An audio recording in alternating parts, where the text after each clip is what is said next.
You know, John 1:1-3 says, in the beginning was the Word was with God, and the Word was God. You know, just like Genesis 1:1, in the beginning was God, right?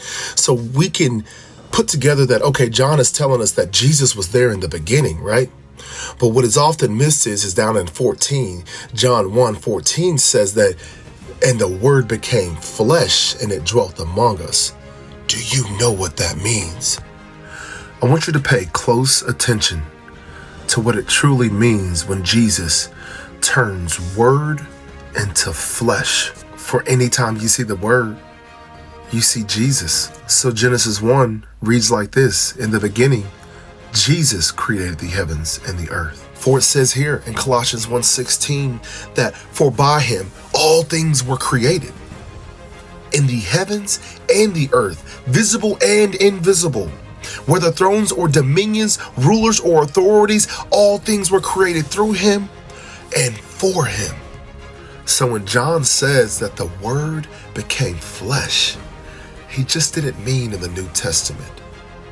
I want you to pay attention to this. Genesis. Abraham, I need you to go to the land of Moriah. I need you to sacrifice your first son. He goes to the top of the hill. There is no sacrifice there to be seen. As he goes to stab his son, all of a sudden, in the thicket of the bush, there is a ram, a male lamb. His head is caught around thorns in a thicket, just as I know another man who had thorns around his head. This was a foreshadowing of Jesus. Next, Genesis 28:10, Jacob has a dream about a ladder, and there are angels descending from earth to heaven up and down this ladder.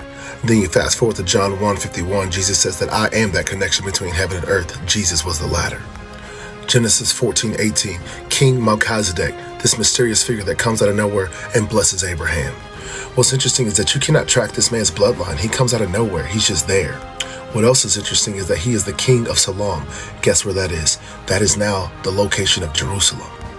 This king also served as the high priest of God. Now you know that King Melchizedek was actually Jesus, foreshadowing Jesus as our eternal priest and King of Kings. Exodus. The Israelites were instructed to place blood of a lamb on top of their door. By having this blood of this lamb, it would save you from the angel of death that was coming to kill anyone who did not have it.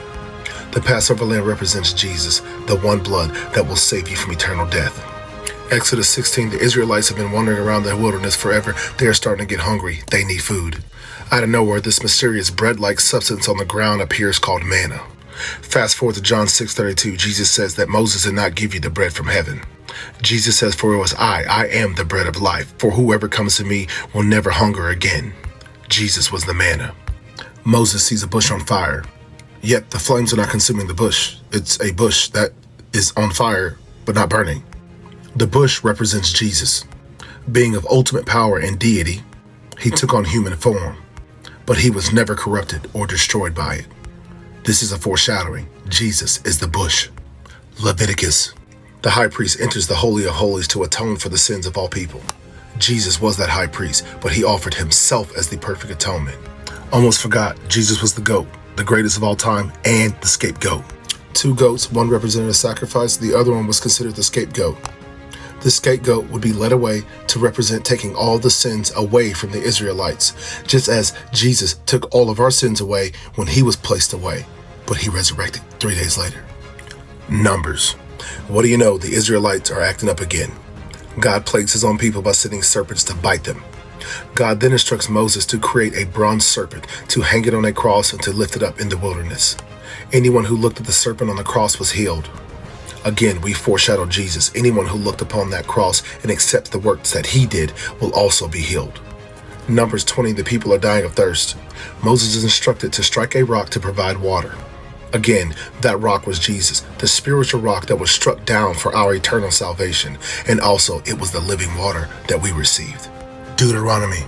In 18:15, Moses speaks of a prophet that God will rise up that will be just like him, but greater.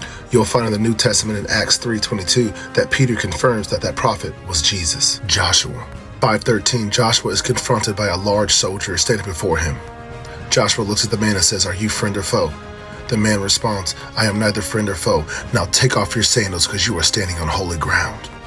That soldier that confronted Joshua outside of the walls of Jericho was actually the commander of the Lord's army, Jesus. Judges. There was a man named Samson. He had a miracle birth. Throughout his life, he is seen as a deliverer. He died by crushing his enemies in the Philistine temple. Jesus also had a miracle birth. He is also known as a deliverer. And by his death, he too crushed his enemies. Jesus was Samson. Ruth. I thought God never spoke in the book of Ruth. Boaz is known as the kinsman redeemer. He redeemed Ruth. Jesus is known as the ultimate redeemer. Ruth was in the bloodline of Jesus. Boaz foreshadows Jesus as the redeemer. 1 Samuel. Hannah prays for a son. The high priest blesses her to have a son. She dedicates this son Samuel to God. This foreshadows the birth of Jesus through Mary, who also was blessed and then dedicated to God. 2 Samuel. Saul's dead, David's king. David always respected Saul. David decided to honor Saul's living son, Mephibosheth. David restored his land and granted him a permanent place at the king's table. This foreshadows the grace of Jesus allowing sinners at his table and a seat in his permanent kingdom. Esther. Esther intercedes for her people at the risk of death. Esther said, "If I perish, I perish." This foreshadows Jesus, who also interceded for all of humanity with his death and sacrifice. Job. Job has suffered greatly and prays for a mediator between man and God. The mediator that Job seeks is the suffering servant, Jesus. This is another foreshadow. In 118:22, the builders rejected the stone that they then called the cornerstone. This passage foreshadows the rejection of Jesus as the cornerstone, who was rejected by the religious teachers of that time. Song of Solomon. In chapter 2, verses 4, it speaks of an intimate and passionate love between the bridegroom and the bride. These verses represent Jesus' deep love for the church. Isaiah. The prophecy of the branch that grows from the stump of Jesse. This signifies the lineage of Jesus. From the line of David, Jesus brings forth righteousness and peace. Ezekiel. The valley of the dry bones. The prophet Ezekiel had a vision of the dry bones coming to life, symbolizing spiritual resurrection and renewal. This foreshadows Jesus' ability to give new life to anything, even if it is dead. One of my favorite, Jonah. The prophet Jonah is told to go preach to Nineveh. Jonah tells God no and gets on a boat heading away from Nineveh. Storm comes, large fish eats Jonah. Jonah is dying and begins slipping into hell. As the bars are shutting and the flames are hot, in his last breath, he gasps and repents before God. God hears his prayer, he speaks to the fish, and has the fish Uber him back to Nineveh. Fast forward to the foreshadowing of Jesus in Matthew 12:38. The Pharisees are pressing in and tell Jesus, "We want a sign to prove that you are God." Jesus says no sign will be given but the sign of Jonah. He says, just as Jonah was 3 days and 3 nights in the belly of a fish, so will I be 3 days and 3 nights in the belly of the earth. Jonah was the sign and the foreshadowing of Jesus' death and resurrection. Isaiah. Verse 53 talks exactly about what happens at the cross in Jesus' resurrection. It talks of a man who will be despised and rejected. It says there was a man who was oppressed and afflicted, yet never opened his mouth. It says he was like a lamb led to the slaughter. It says yet this man went willingly without protest. It says that this man will be pierced for our sins.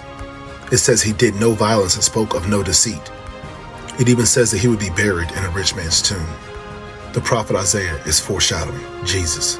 I could really go on and on and on with more and more examples of how Jesus is just riddled throughout the entire Old Testament, because we must never forget, he only came here in the New Testament to fulfill the old messianic prophecies. This is Eric Scott with the Lions Faith Podcast. I love each and every one of you guys. Thank you very much. You guys stay blessed. Bye.